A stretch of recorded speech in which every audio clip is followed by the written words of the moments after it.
शामराव हा तरुण, मेहनती आणि प्रामाणिक शेतकरी.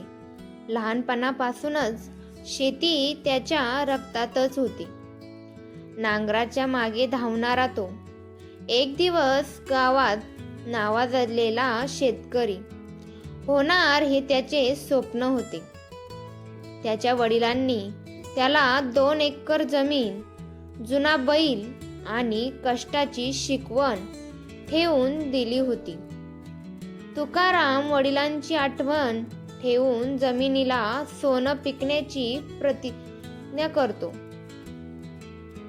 मे महिन्याच्या अखेरीस आभाळ दाटते आणि मेघ बरसतो. तुकाराम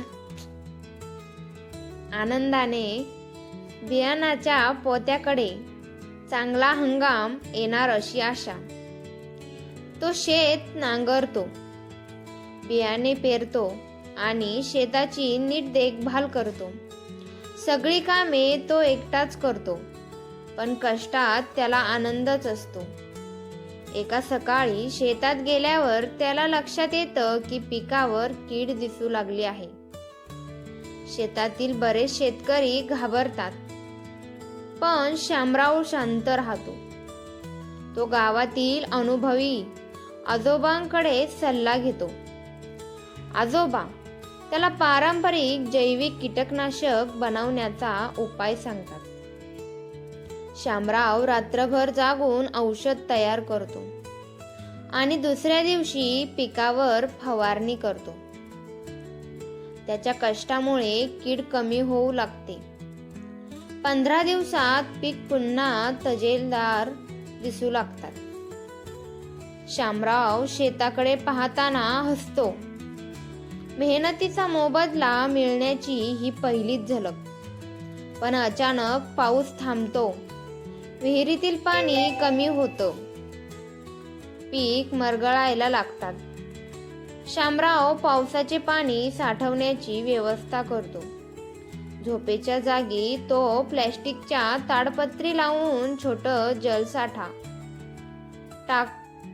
तयार करतो. काही लोक त्याची चेष्टा करतात, असं करून काही होणार नाही, पण शामराव त्यांना न जुमानता काम करत राहतो. 2 दिवसांनी जोरदार पाऊस पडतो आणि शामराव जलसाठा भरून जातो. आता त्याच्याकडे पाण्याचा साठा तयार आहे. 3 आठवड्यात त्याच्या शेतात मका, ज्वारी आणि बाजरी बहरायला लागतात.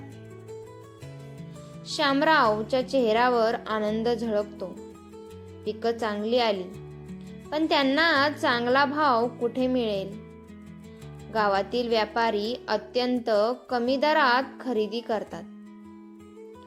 शामराव गावातील शेतकऱ्यांना एकत्र करतो आणि सांगतो की आपण सर्वांनी मिळून सहकारी गट स्थापन करू. सगळ्यांच्या मेहनतीने एक शेतकरी सहकारी मंडळ तयार होतं. आता सगळे मिळून मोठ्या बाजारपेठेत पिके विकण्याचा निर्णय घेतात. शामराव आणि त्याचे मित्र जिल्हा बाजारात ट्रॅक्टर भरून पीक घेऊन जातात. तिथे व्यापारी त्यांच्या उत्पादनाला चांगला दर देतात. सर्व शेतकरी गट मोठा नफा मिळवून गावात परततात. गावकरी शामरावचं नाव घेऊन त्याचं अभिनंदन करतात. शामराव नवीन तंत्रज्ञान, पाणी संधारण, आधुनिक शेती आणि जैविक शेतीबद्दल गावकऱ्यांना शिकवायला सुरुवात करतो. त्याच्या कष्ट, हट्ट आणि नेतृत्वामुळे गाव स्वावलंबी होतं. शामराव गावचा शिवाराचा वीर म्हणून ओळखला जाऊ लागतो. त्याच्या कथेने अनेक तरुण शेतकऱ्यांना प्रेरणा मिळते. धन्यवाद. तुम्हाला आमची स्टोरी आवडली असेल तर लाईक करायला विसरू नका आणि असेच नवनवीन व्हिडिओ बघण्यासाठी आपल्या चॅनलला सबस्क्राईब करायला विसरू नका. धन्यवाद.